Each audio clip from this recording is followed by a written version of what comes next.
नहीं, इसलिए कि जब हम मधुबन की बस्ती में जाते हैं जनरली तो हम कहा जाता है बाबा कहते हैं व्यर्थ ना सुनना है ना बोलना है। तो अपने बोलने में तो हम कंट्रोल कर सकते हैं पर आसपास से सुनने में हम कैसे कंट्रोल, और जब कोई हमें व्यर्थ सुनाए तो हम कैसे रिस्पेक्टफुली उसको। ओके, ये प्रॉब्लम सबके पास आता है, सबके पास आता है। तो हम ना एक तलवार की धार के बीच में होते हैं। अगर एक तो जो बोला जाता है ना कि अ, आपको स्टेज से बोला जाता है कि आपको मौन में रहना है, कमरों में भी आपको आपस में बातें नहीं करनी है। तो आ, हम उस चीज को सोल कॉन्शियस होकर के सुने। अगर हम केवल कानों से सुनते हैं ना तो हम थोड़े से क्या कहते हैं, हद की रीति से थोड़े स्टबर्न हो जाते हैं, नहीं बिल्कुल नहीं सुनना, बिल्कुल नहीं। फिर जब सुनने मिलता है, क्योंकि हद की बुद्धि ने एक्सेप्ट किया कि सुनना नहीं है, बोलना नहीं है, इजी हो गया, बोलना नहीं है इजी, पर सुनना नहीं है, उसमें हम स्टबर्न हो जाते हैं। फिर चाहे फिर ये बात है, चाहे बाबा की दूसरी धारणाएं भी है, जैसे खान पान की शुद्धि है वगैरह वगैरह जो, बट सुनना नहीं है। तो हद की बुद्धि ने अगर स्वीकार कर लिया ना खाली, तो अगर कोई बोलेगा ना तो हद की बुद्धि हमेशा डिस्टर्ब होती है, हद की बुद्धि हिलती है।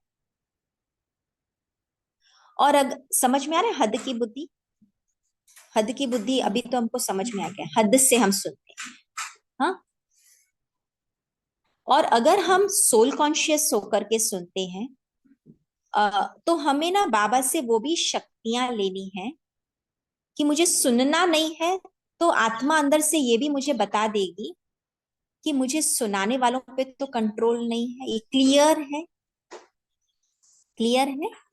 तो तुरंत एक ऑरा हमें अपना तैयार करने आना चाहिए कि मेरा ऑरा ऐसा हो जो कोई सुनावे ही नहीं मुझे,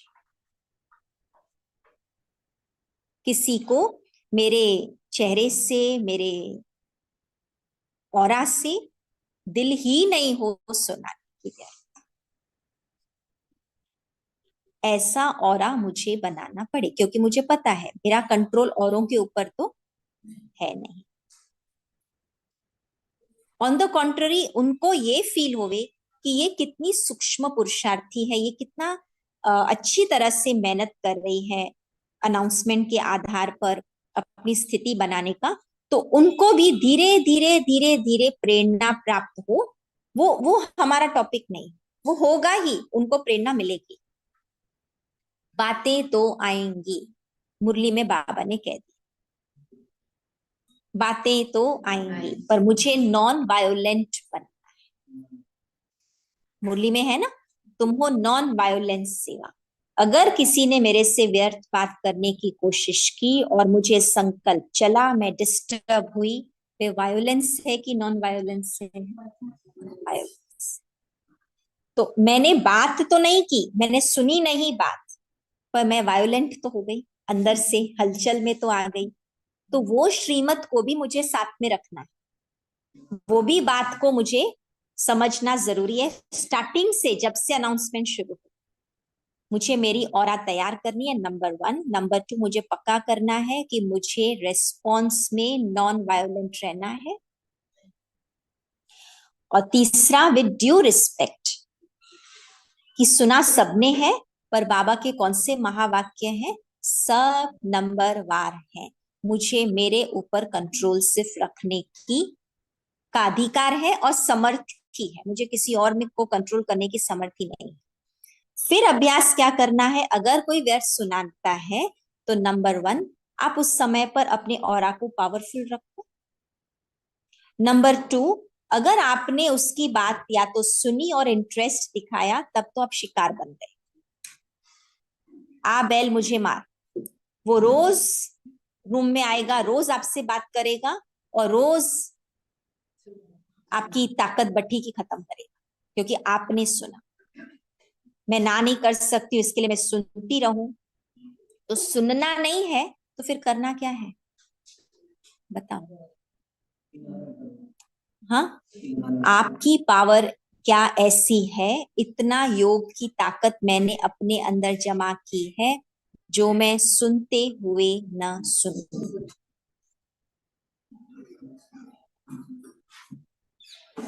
पॉसिबल है, सुनते हुए न सुनूं। आपके इस सुनते हुए न सुनने के हाव भाव से, रिस्पेक्ट से उस आत्मा को समझ मालूम पड़ जाएगा कि, और रिस्पॉन्ड नहीं कर रही हूं मैं, मतलब हाँ में हाँ नहीं मिला रही हूं। और फिर आपको साइलेंस में टच होंगे वो शब्द बाबा के कनेक्शन से जो आप उनको उस समय बता सकते हैं। लास्ट में बात कर रहे हैं आदि आदि जो भी कुछ है, या आपस में भी वो लोग बात कर रहे हैं, आपको अपनी ऑरा के अंदर रहना है, आपको उनकी बातें कान खोल के नहीं सुननी है। आप बाबा की याद में चुपचाप सो जाओ। वो द्वंद्व होता है, वो द्वंद्व होता है, पर याद रखना कैटरपिलर और बटरफ्लाई। कैटरपिलर और बटरफ्लाई कैसा होता है,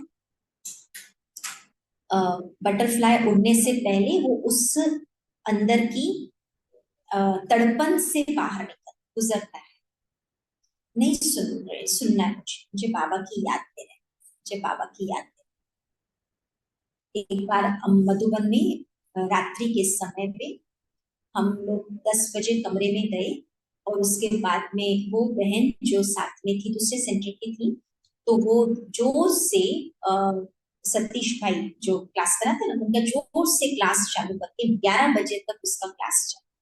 तो मुझे वो कैटरपिलर की फीलिंग आ रही थी, ये आत्मा के साथ मैं इसको अपना ज्ञान सुनाने बैठूंगी, कहेगी तू कौन है मुझे सुनाने, आप कौन है मुझे सुनाने वाले, है ना कोई भी।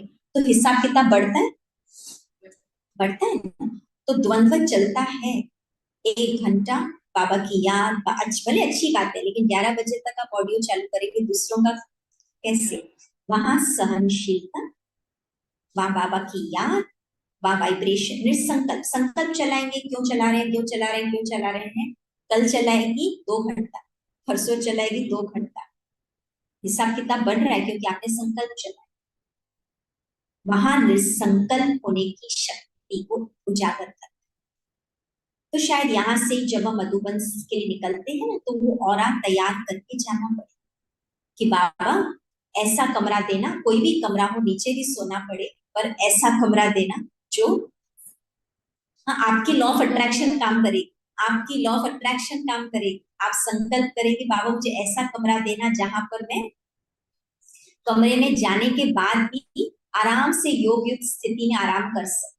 आपको मिलेगा वैसा, आपको वैसे साथी मिलेंगे 4 दिन आपके समय पे होंगे ही नहीं कमरे में, आपको कोई डिस्टरबेंस नहीं, आपके स्नान के टाइम पे वो होंगे नहीं, आगे पीछे वो तैयार होके जाएंगे, सब कुछ अच्छा होगा, पर लॉ ऑफ अट्रैक्शन यहाँ से करना।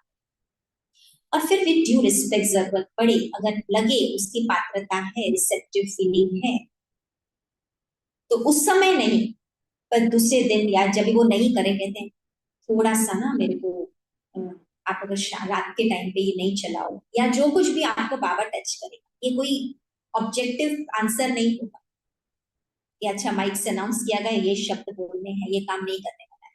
ज्ञान ऑब्जेक्टिव नहीं है, ज्ञान सब्जेक्टिव है। उस समय पे बाबा आपको क्या बुलाता है, आपका योगदान। तो नेक्स्ट टाइम आप मधुबन जाओ तो फिर से रिजल्ट कि मेरी रिजल्ट कैसे है, क्योंकि वो चैलेंजिंग टाइम होता है। कमरे के अंदर अगर आप युक्त स्थिति बना सको ना, तो आपकी मधुबन ट्रिप सफल। क्लासेस आप कितनी भी अच्छी सुनो, परंतु वो क्लासेस धारण करने का समय तो ऑफ टाइम होता है, उस समय पर आप योग में नहीं रह सके, संकल्पों में समय बीत गया, आप सिर्फ फिजिकली मधुबन जाकर के खुश हो रहे, रियली आपके अंदर ताकत नहीं भरी है, क्योंकि वहां तो आपने अपना ऑफ टाइम तो वेस्ट किया। कमरा बहुत इंपॉर्टेंट।